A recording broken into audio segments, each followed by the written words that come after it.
Good morning students. चलिए BRS के अपन second class start करते हैं। देखिए फर्स्ट क्लास के अंदर अपन ने क्या देखा था, बीआरएस का मतलब क्या होता है, एक स्टेटमेंट है जिससे अपन अपनी कैश बुक का बैलेंस और पासबुक का जो बैलेंस होता है उन दोनों को अपन रिकंसाइल करते थे। उसके लिए अपन ने एक स्पेशल मेथड देखा था जिसके अंदर अपन करते थे कि एक यहाँ पे एक साइड में अपन कैश बुक लिखते थे, एक साइड में अपन पासबुक लिखते थे। जिसका बैलेंस अपने को दे रखा होता था उसके अंदर अपन उसके ऊपर अपन टिक लगा देते थे और उसके बाद में जो इंफॉर्मेशन अपने को दे रखी है उस हिसाब से अपन उसे कैलकुलेट करते थे कि कौन सा आइटम प्लस होएगा या फिर माइनस होएगा। उसके लिए अपन ने 3 स्टेप देखी थी। पहले स्टेप में अपन ने टिक लगाया जिसका बैलेंस अपने को गिवन है उसके ऊपर।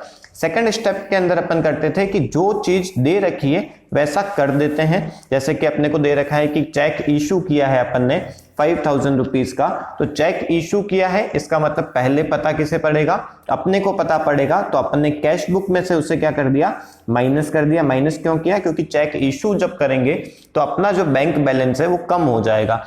यदि पासबुक के अंदर वो प्रेजेंट नहीं हुआ है इसका मतलब पासबुक में यहां से 5000 रुपीज माइनस नहीं हुए हैं और उसका मतलब क्या हो गया, यहां पे -5000 हो रखे हैं, यहां पे जीरो का बैलेंस है। दोनों को मैच करने के लिए अपन क्या करेंगे, यहां पे अपन +5000 कर देंगे और इसे अपन सर्कल कर देते थे। तो इस पैटर्न से अपन ने अपनी कैलकुलेशंस करी थी।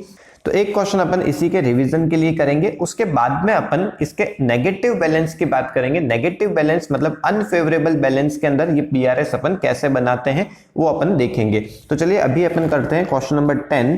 टीएस ग्रेवाल का एक बहुत ही इंपॉर्टेंट क्वेश्चन दे रखा है, ये क्वेश्चन नंबर 10 एक बार देखते हैं। देखिए लिखा हुआ है, on examining the bank statement of green limited it is found that the balance shown on 31 March 2018 differs from the bank balance of 23,650 shown by the cash book. मतलब यहाँ पे अपने को कैश बुक का बैलेंस दे रखा है 23,650 और वो पासबुक के बैलेंस से मैच नहीं हो रहा है, ऐसा लिखा हुआ है। On that date from a detailed comparison of the entries it is found that, क्या क्या अपने को यहाँ पे एंट्रीज दे रखी है उस हिसाब से अपन करेंगे। देखिए तो देखिए सबसे पहले अपन क्या करते हैं, सबसे पहले अपने को ये चीज करनी है कि यहाँ पे अपन कैश बुक लिखेंगे, यहाँ पे अपन पासबुक लिखेंगे। ये अपना फेयर आंसर नहीं होता है, मैंने आपको पहले भी फर्स्ट क्लास के अंदर बता चुका हूँ। ये जो है ये आपका एक रफ आंसर है, यहां से आप आंसर निकाल सकते हैं और उसके बाद में उसका फेयर प्रेजेंटेशन अपन कर सकते हैं। अब देखिए यहाँ पे अपने को बैलेंस दे रखा था 23,650 का shown by the cash book, मतलब आपको कैश बुक का बैलेंस गिवन है तो मैं कैश बुक के अंदर यहाँ पे ऊपर टिक लगा देता हूं। इसका मतलब क्या होता है कि सारे जो करेक्शन होने वाले हैं, सारे जो सर्कल्स बनने वाले हैं इस पैटर्न से, वो सारे कैश बुक के अंदर बनेंगे। तो अब चलिए अपन आगे देखते हैं। देखिए यहाँ पे लिखा हुआ है 2,860 is entered in the cash book as paid into the bank। मतलब मैंने 2,860 रुपीज बैंक में जमा कराए but not credited by the bank until the following day. मतलब वो अभी तक भी अपने बैंक के अंदर, अपने पासबुक के अंदर जमा नहीं हुए हैं। इसका मतलब अपन ने जब जमा कराए तो पहले पता किसे पड़ेगा, अपने को कैश बुक वालों को पता पड़ेगा और क्योंकि उन्होंने बैंक में पैसा जमा कराया है तो उससे उनका बैंक बैलेंस प्लस हो जाएगा 2,860 रुपीज से। अब पासबुक में क्योंकि वो जमा हुआ ही नहीं है तो यहाँ पे कोई भी एंट्री नहीं हुई है, तो अब अपने को इन दोनों को बराबर करना है, इन दोनों को बैलेंस करना है। तो यहाँ पे जीरो है तो यहाँ पे अपन क्या करेंगे, इसे -2860 कर देंगे और इसके ऊपर अपन सर्कल कर देंगे। ये अपना फाइनल आंसर होने वाला होगा, ठीक है। देखिए अपन इसे यहाँ पे +2860 करके भी बैलेंस कर सकते थे बट क्योंकि यहाँ पे कैश बुक का बैलेंस दे रखा है इसका मतलब अपने को करेक्शन सारे इस साइड में ही करने रहेंगे, इसलिए अपन ने यहाँ पे -2860 किया है, ठीक है। चलिए अब अपन देखते हैं सेकंड क्वेश्चन। देखिए यहाँ पे लिखा हुआ है bank charges of 70 on 31 March 2018 are not entered in the cash book. मतलब यहाँ पे क्या लिखा हुआ है कि 70 रुपीज के जो बैंक चार्जेस है वो कैश बुक में रिकॉर्ड नहीं हुए। मतलब कहाँ पे रिकॉर्ड हो गए हैं, पासबुक में रिकॉर्ड हो गए हैं। अब बैंक चार्जेस से अपना बैलेंस क्या होएगा, कम हो जाएगा। तो मैं यहाँ पे लिखता हूँ -70 और अब इन दोनों को मुझे बराबर करना है। तो क्या करूंगा मैं, यहाँ पे मैं -70 कर लूंगा। आपको समझ में आ गया होगा मैंने यहाँ पे -70 क्यों किया है, क्योंकि कैश बुक के अंदर टिक हो रखा है, इसका मतलब मुझे सारे करेक्शन कैश बुक के अंदर करने हैं। चलिए अब आगे देखते हैं, लिखा हुआ है अ bill for 5500 discounted with the bank is entered in the cash book without recording the discounting charges of 270। देखिए इसका मतलब क्या है, एक 5500 रुपीज का जो बिल है उसे अपन ने बैंक से डिस्काउंट करवाया है। देखिए ये जो बिल है इसका मतलब है बिल रिसीवेबल। जब तुम बिल्स ऑफ एक्सचेंज चैप्टर करेंगे तब आपको ये चीज और अच्छे से समझ में आ जाएगी। अभी आप बस ये समझ लीजिए कि ये एक टाइप का चेक है, इस चेक के रुपए अपन ने हाथों हाथ एनकैश करवा लिए हैं। जब उसे अपन एनकैश करवाते हैं तो बैंक अपने कुछ चार्जेस काट लेता है 270 रुपीज के, यहाँ पे जैसे चार्जेस काट लिए, और बाकी का जो अमाउंट है वो अपने बैंक अकाउंट में ट्रांसफर कर देता है। अब यहाँ पे क्या हुआ है, बैंक ने अपने को 5500 में से 270 रुपीज काटने के बाद में 5230 रुपीज अपने अकाउंट में जमा करवा दिए हैं। बट अपन ने क्या करा, अपन ने ये डिस्काउंटिंग चार्जेस को इग्नोर करके पूरा का पूरा अमाउंट अपने कैश बुक के अंदर जमा कर लिया है। अब देखिए यहाँ पे क्या हो गया, यहाँ पे 5230 जमा हुए और यहाँ पे 5500 रुपीज जमा हुए हैं। अब क्योंकि ये दोनों मैच नहीं कर रहे हैं, दोनों को मैच करना है। मैच करने के लिए अपन क्या करेंगे, देखिए यहां से मैं 270 रुपीज जब माइनस कर लूंगा और ये आपका फाइनल आंसर हो जाएगा। अब देखिए इन दोनों का जो टोटल होएगा वो आएगा 5230, इधर भी 5230, दोनों मैच हो जाएंगे। आई होप आपको ये चीज समझ में आ गई होगी। एक बार फिर से बता देता हूँ, 5500 रुपीज का एक चेक है जिससे बैंक ने डिस्काउंट करके अपने अकाउंट में पैसा जमा कर दिया है। 270 रुपीज काटने के बाद में 5230 अपने अकाउंट में जमा हो गए हैं, और अपन ने क्या करा, गलती से पूरा का पूरा अमाउंट, जितना चेक का अमाउंट था वो पूरा का पूरा अमाउंट अपने कैश बुक के अंदर रिकॉर्ड कर लिया है। इससे अपने को मैच करने के लिए इसे -270 कर दिया। इधर क्यों किया, क्योंकि करेक्ट का साइन ऊपर यहाँ पे कैश बुक के ऊपर दे रखा है।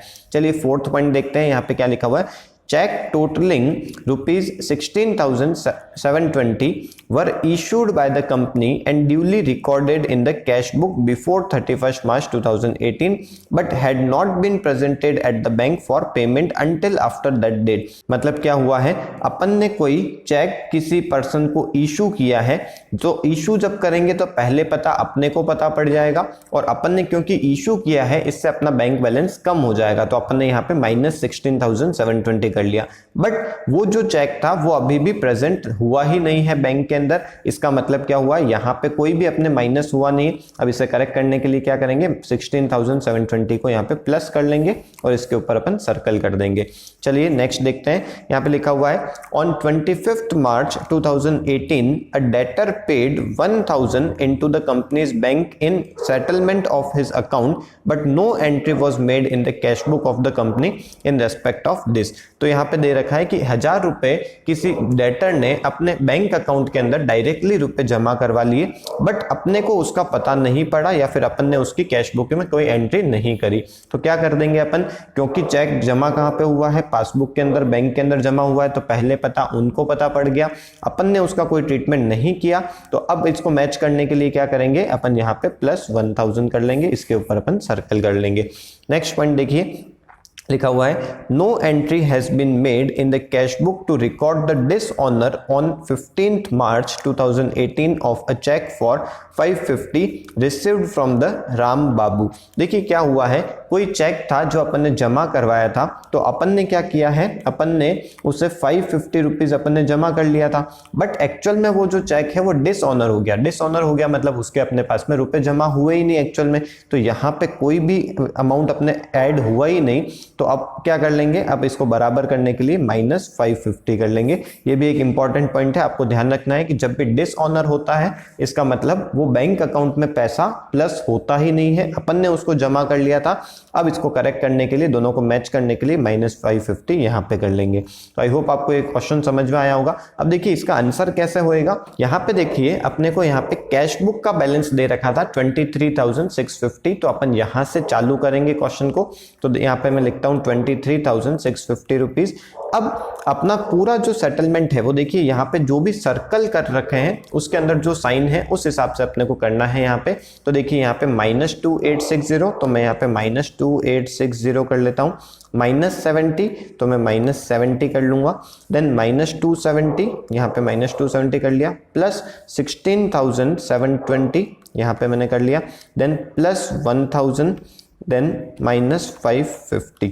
तो ये जो बैलेंस आएगा ये आपका पासबुक का बैलेंस आ जाएगा। आई होप आपको समझ में आया होगा। अपन ने चालू कहां से किया था? 23,650 रुपीज के कैश बुक से के बैलेंस से अपन ने चालू किया। उसके बाद में जो भी एंट्रीज हुई उसके बाद में अपन ने ये बैलेंस, अपना आंसर आया 36,620। ये किसका बैलेंस आ जाएगा? ये पासबुक का फेवरेबल बैलेंस आएगा, क्योंकि अपन ने कैश बुक के फेवरेबल बैलेंस से चालू किया था। तो यहाँ पे पासबुक के फेवरेबल बैलेंस पे अपन पहुंच जाएंगे। देख लीजिए यहाँ पे ये आंसर आ जाएगा 37,620। इसका मैंने फॉर्मेट आपको बता दिया था पहले, एक बार फिर से मैं आपको फॉर्मेट इसका बता देता हूं कि किस पैटर्न से अपन इनकी एंट्रीज करेंगे।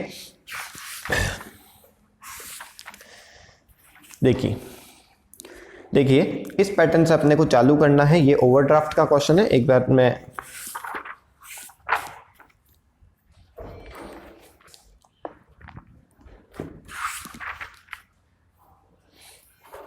देखिए इस पैटर्न से अपन क्वेश्चन को चालू करेंगे। यहाँ पे अपन बनाएंगे bank reconciliation statement as on, जो भी डेट वहां पे दे रखी है उस पैटर्न से। उसके आगे जो भी अपने को बैलेंस दे रखा था, यहाँ पे डेबिट बैलेंस मतलब फेवरेबल बैलेंस था, तो वो बैलेंस अपन मेन अमाउंट के अंदर लिख देंगे। उसके बाद में जो भी आइटम्स को अपन ने प्लस किया, तो यहाँ पे देखिए अपन ने जैसे 16,720 को प्लस किया और 1,000 को अपन ने प्लस किया। तो जो भी प्लस वाले आइटम है उसको अपन ऐड करके यहाँ पे ऊपर साइड में लिख देंगे। जो भी उनके सामने जो लाइन दे रखी थी वैसे की वैसे अपन लाइन लिख देंगे और वो यहाँ पे अपन लिख देंगे ऐड के अमाउंट में। ये टोटल ऐड हो जाएगा। उसमें से जो भी फिर लेस वाले अमाउंट है जैसे कि 286070 रुपीज, 270, 550 रुपीज, तो इन सभी को अपन नीचे साइड में लिख देंगे, लेस करके लिखेंगे। यहाँ पे जो भी उनके सामने लाइन दे रखी थी वो अपन लाइन लिख देंगे। यहाँ पे अपन इसका टोटल करके और उसमें प्लस वाले अमाउंट में से माइनस वाले अमाउंट को माइनस करके ये आपका फाइनल आंसर आ जाएगा, जो बैलेंस एज पर पासबुक आ जाएगा। क्योंकि वहां पे अपन ने कैश बुक के बैलेंस से चालू किया था, तो एंड में अपन पासबुक के बैलेंस पे पहुंच जाएंगे। तो आई होप आपको ये जो नॉर्मल वाली जो बैंक रिकंसिलिएशन स्टेटमेंट है ये आपको समझ में आ गया होगा। अब अपन क्या करने वाले हैं? अब अपन ओवरड्राफ्ट बैलेंस का अपन क्वेश्चन करेंगे। ओवरड्राफ्ट बैलेंस क्या होता है पहले अपन उसको समझते हैं। चलिए देखिए, ओवरड्राफ्ट बैलेंस का क्या मतलब है। एक पर्सन है, उसने उसका bank account suppose HDFC bank है, उसने अपने बैंक अकाउंट के अंदर 50,000 रुपीज जमा करा रखे हैं। तो ये उसके लिए क्या है? एक डेबिट बैलेंस है, मतलब एक फेवरेबल बैलेंस है कि उसका पैसा 50,000 रुपीज बैंक के अंदर पड़ा हुआ है, वो कभी भी उसे विड्रॉ कर सकता है। अब उसके लिए एक असेट हो गई ये 50,000 रुपीज, ये एक डेबिट बैलेंस है। ठीक है, अब देखिए बैंक अपने को एक फैसिलिटी देता है, ओवरड्राफ्ट फैसिलिटी। उसका क्या मतलब है कि 50,000 रुपीज आपने जमा कराए हैं, बट आप कुछ लिमिट तक एक्स्ट्रा पैसा विड्रॉ कर सकते हो। सपोज इसने क्या किया, अपने अकाउंट से 70,000 रुपीज विड्रॉ कर लिया। ये उसने बैंक की फैसिलिटी के हिसाब से किया, 50,000 तो उसके थे ही और 70,000 रुपीज विड्रॉ कर लिया, मतलब 20,000 रुपीज उसने एक्स्ट्रा विड्रॉ कर लिए। तो एक्स्ट्रा जब विड्रॉ कर लिए तो उसका फाइनल बैलेंस क्या आ गया? 20,000 रुपीज का यहाँ पे उसका क्रेडिट बैलेंस आ गया। इसका ये जो 20,000 का क्रेडिट बैलेंस है इसको अपन क्या बोलते हैं? ओवरड्राफ्ट बैलेंस बोलते हैं। ओवरड्राफ्ट बैलेंस बोल सकते हो या फिर अपन इसे अनफेवरेबल बैलेंस बोलते हैं।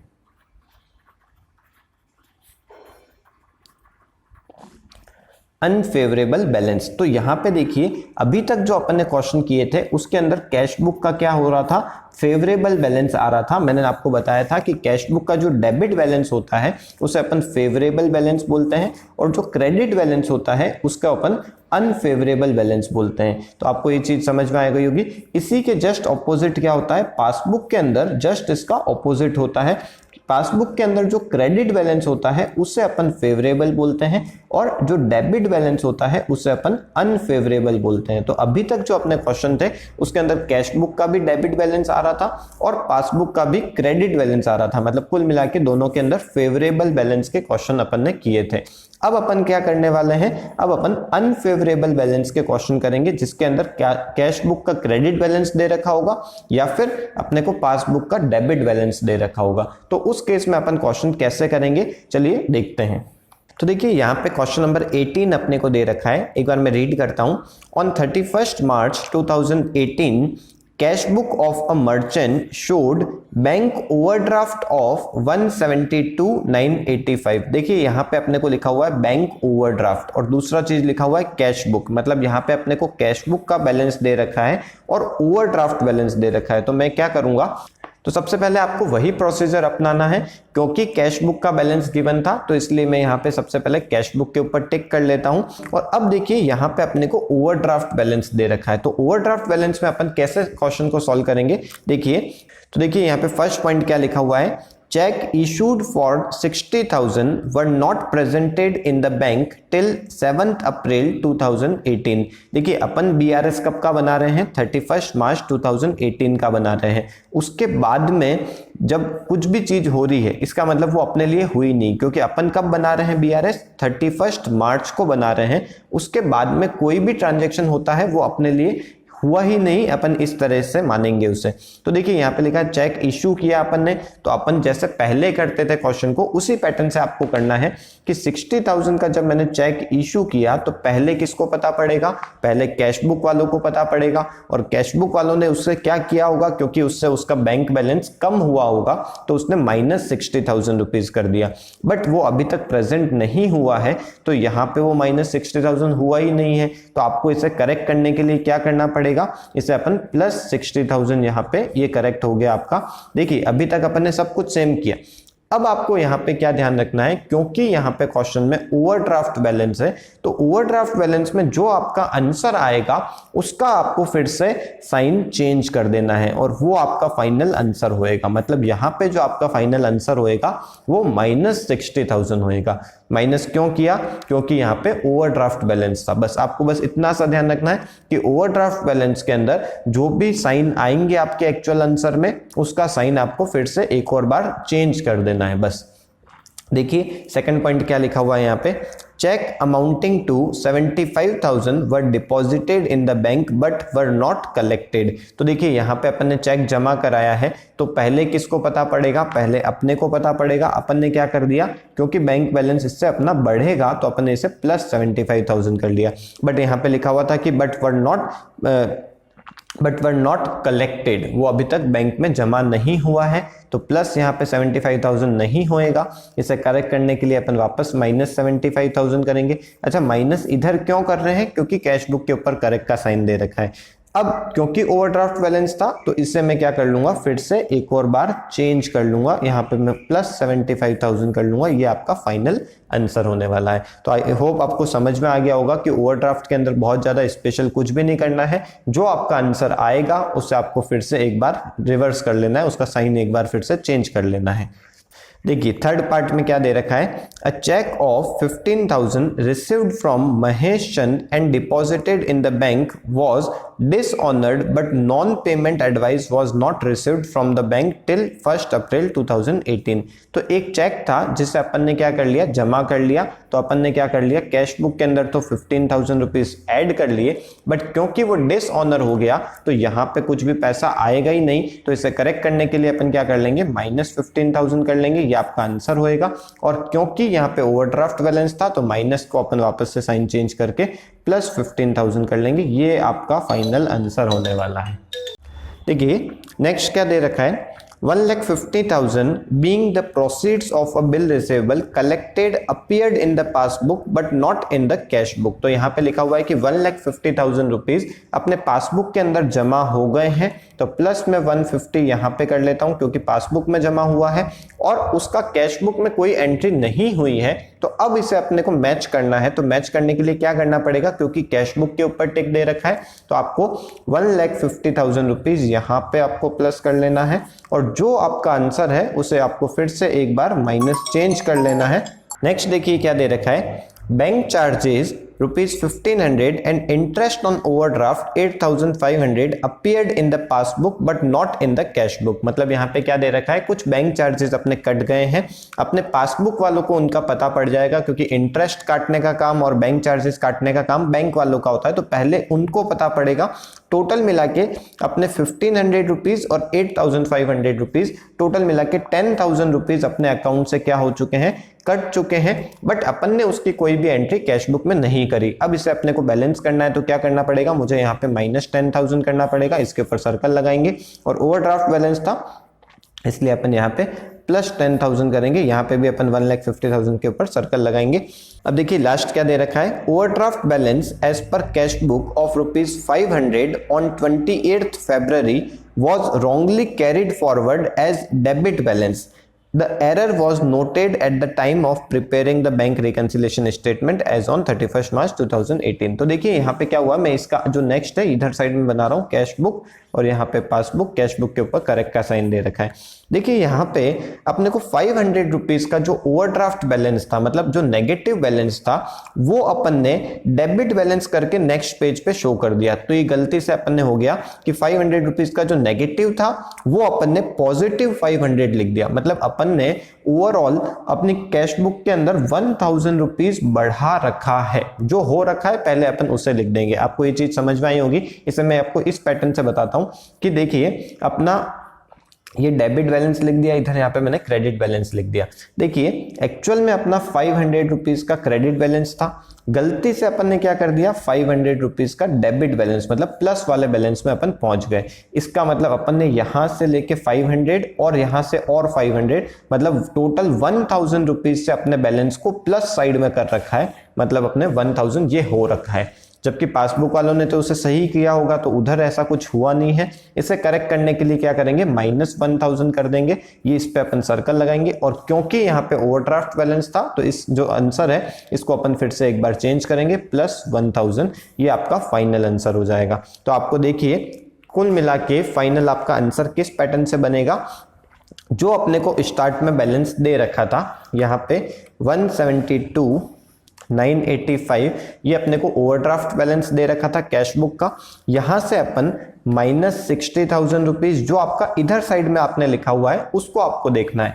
-60,000 plus 75,000 plus 15,000 -1,50,000 plus 10,000 and plus 1,000, ये आपका 63,985 रुपीज आ जाता है। तो ये जो 63,985 रुपीज है ये overdraft balance as per passbook आ जाएगा। देखिए अपन ने स्टार्ट किया था कैश बुक के ओवरड्राफ्ट बैलेंस से, तो आपका जो आंसर बनेगा वो बन जाएगा पासबुक का ओवरड्राफ्ट बैलेंस आपका 63,985 का आ जाएगा। तो आई होप आपको ये क्वेश्चन समझ में आया होगा। देखिए आपको एक चीज का ध्यान रखना है कि ये आपका रफ का काम रहेगा, आपको जो फेयर काम करना है वो मैंने आपको पहले ही बता चुका हूं कि आपको बैंक रिकंसिलिएशन स्टेटमेंट का प्रॉपर फॉर्मेट बनाना है। इस पैटर्न से ये फॉर्मेट रहेगा। इस फॉर्मेट के अंदर आपको जो भी आइटम्स आपके ऐड करने के आए हैं, जैसे कि अपन ने इस रफ के अंदर देखा, जो आइटम अपने ऐड करने वाले हैं उनको अपने को ऊपर साइड में लिखना है, और जो आइटम आपको माइनस करने के आए हैं उसे आपको नीचे साइड में लिखना है। और इस पैटर्न से आपका फाइनल आंसर निकलेगा। स्टार्ट करेंगे अपन जैसे यहाँ पे credit balance as per cash book, या तो यूं लिख सकते हो या फिर आप लिख सकते हो कि overdraft balance as per cash book. इस पैटर्न से अपन लिख देंगे, और नीचे साइड में जो आपका आंसर निकलेगा वो आपका निकलेगा overdraft balance as per passbook, या फिर आप लिख सकते हो debit balance as per passbook, या फिर आप लिख सकते हो unfavourable balance as per passbook. ठीक है, तो आपका ये जो फाइनल आंसर निकलेगा ये unfavourable balance as per passbook आपका निकल जाएगा। इसी पैटर्न से जब क्वेश्चन में पासबुक का बैलेंस दे रखा होगा तो पासबुक के बैलेंस के अंदर भी आपको उसी पैटर्न से पूरा करेक्शन करना है, और करेक्शन करने के बाद में जो आपका साइन आएगा उसे आपको फिर से एक और बार रिवर्स करना है, और उससे आपका पूरा फाइनल आंसर आएगा। उसके अंदर आपको पासबुक का बैलेंस दे रखा होगा तो आपको एंड में फाइनल आंसर जो निकलेगा वो आपका कैश बुक का ओवरड्राफ्ट बैलेंस निकल जाएगा। तो आई होप आपको ये क्वेश्चन समझ में आ गए होंगे। और भी कोई डाउट आते हैं तो आप मुझे कमेंट बॉक्स में लिख के बताइए, या फिर आप मेरे मोबाइल नंबर पे भी आप मुझे मैसेज कर सकते हैं। मैंने आपको पहले ही मोबाइल नंबर मेरा बता चुका हूँ, 9462021300, ये मेरा व्हाट्सअप नंबर है। आप इस